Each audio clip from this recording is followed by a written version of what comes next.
bahkan di Batu Karang pun mereka duduk dan foto. Kembali lagi bersama saya Adrianus Mario di YouTube pribadi saya. Kali ini kita akan berkunjung ke salah satu tempat wisata yang wajib teman-teman kunjungi jika nanti ada kesempatan mendatangi kota Larantuka atau yang ada di Larantuka dan sekitarnya, bisa mengunjungi tempat ini. Saya akan berbagi kisah tentang perjalanan saya ke tempat dan beberapa tentang tempat ini, dan sedikit saya mengulas cerita tentang sejarah apa saja yang tersedia di tempat ini. Sebelum kita memulai videonya, buat kalian yang punya utang, ayo lekas dibayar, lekas dicicil, biar teman kalian yang ngutangin gak capek-capek nagih. Dan setelah kalian bayar, langsung aja subscribe channel ini, supaya kalian makin semangat dan makin produktif dan menghasilkan uang untuk membayar utang kalian. Gimana?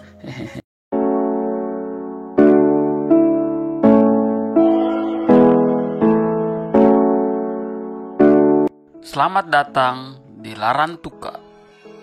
Ibu kota Kabupaten Flores Timur ini mungkin belum setenar daerah wisata lain di Pulau Flores. Namun, jika bicara tentang keindahan alam, rasanya tidak ada yang perlu dipertanyakan lagi. Pantai-pantai indah berpasir putih menjadi pemandangan memukau bagi para wisatawan yang mengunjungi Larantuka. Salah satunya adalah Pantai Kelapa Enam. Pantai ini menjadi spot terbaik untuk menikmati sunrise karena posisinya yang menghadap timur. Letaknya yang dekat dari pusat kota tidak lantas membuatnya hiruk pikuk. Pantai ini justru sangat bersih dan damai. Hanya debur ombak yang menemani saat-saat penuh privasi Anda. Berikut ini merupakan hasil wawancara saya dengan Ibu Lilis Ribeiro selaku pemilik dari tempat wisata Kelapa Enam ini. Perkenalkan, nama saya Lilis Ribeiro. Saya asal dari Larantuka. Saya ingin menceritakan sedikit bagaimana sampai adanya tempat wisata kuliner Pantai Kelapa Enam. Awalnya masih terlihat hutan. Ketika adanya corona, kami sekeluarga menyempatkan diri ke sini untuk piknik bersama, dan inspirasi itu ada ketika kami datang dan melihat walaupun situasi tempat ini dalam keadaan hutan, kotor, tetapi banyak sekali anak-anak muda, keluarga-keluarga kecil, mereka datang dan duduk di pantai sini menikmati indahnya alam pantai di sini. Akhirnya kami sepakat secara suami istri, bagaimana kalau tempat ini kita bersihkan, lalu kita jadikan tempat piknik atau wisata. Awalnya tidak berpikir untuk sampai sebesar ini. Kami hanya berpikir bahwa bersihkan, terus kita buat logo 1-2 saja biar anak-anak muda mereka bisa datang ke sini, siar, minum-minum, makan. Tapi ketika suami coba dia bicara dengan bapak, karena tempat ini dibeli bapaknya 40 tahun yang lalu, dan bapak mengizinkan untuk bersihkan dulu karena daripada dijadikan tempat buang sampah tidak terurus. Setelah kami bersihkan, terluas sekali, dan dari jalan ini kami melihat bahwa panorama di waktu sore hari itu indah sekali. Dan kalau pagi matahari terbit itu terlihat dari sebelah pulau itu sangat indah.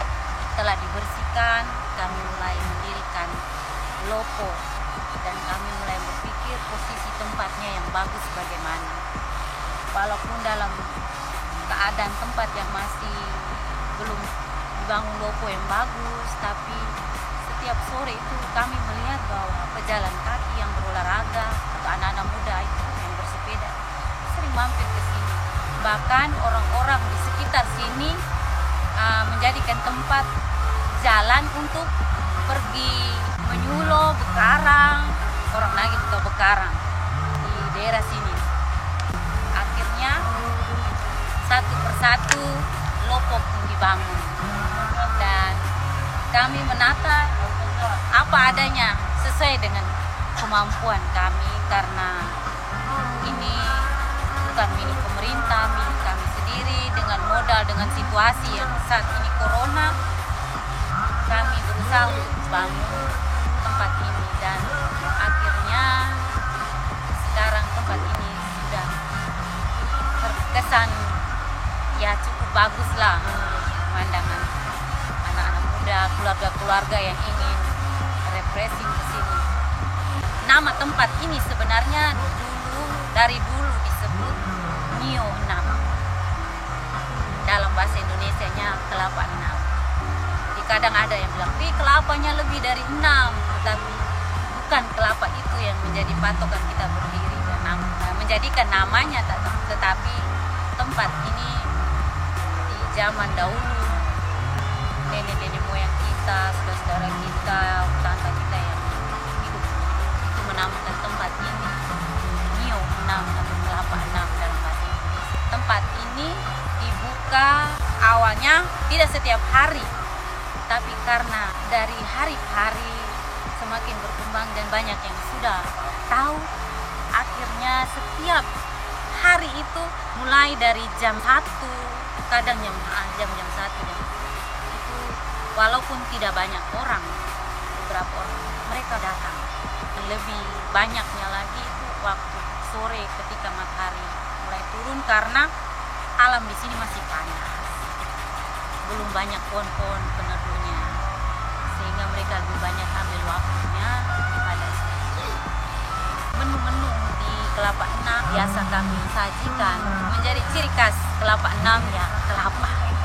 Es kelapa itu kita buat sedemikian rupa sehingga es kelapa muda dari wisata kuliner kelapa 6 sedikit beda dengan tempat yang lain. Kopi juga kami siapkan kopi ini dari khas daerah sini.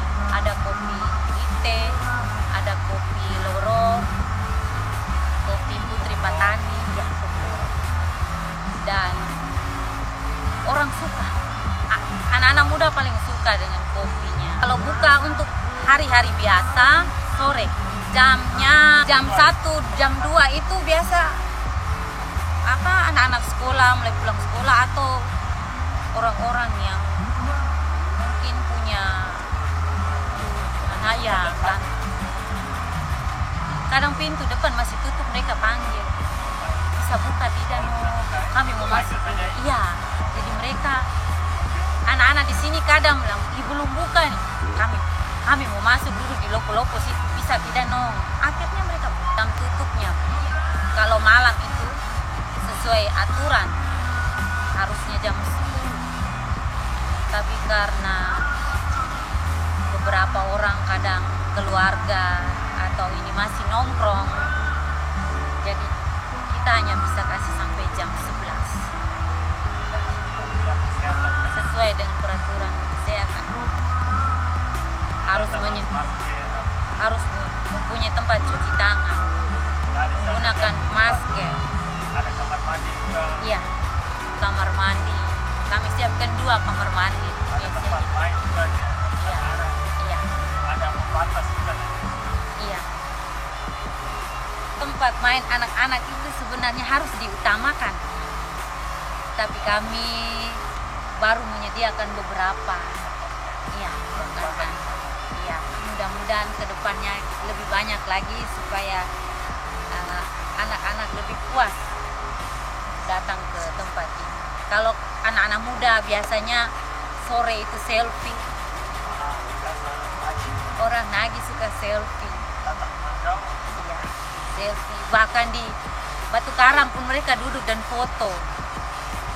Kalau untuk larangannya, yang pertama pasti untuk minuman keras kami tidak terima, karena di sini orang butuh ketenangan, refreshing. Untuk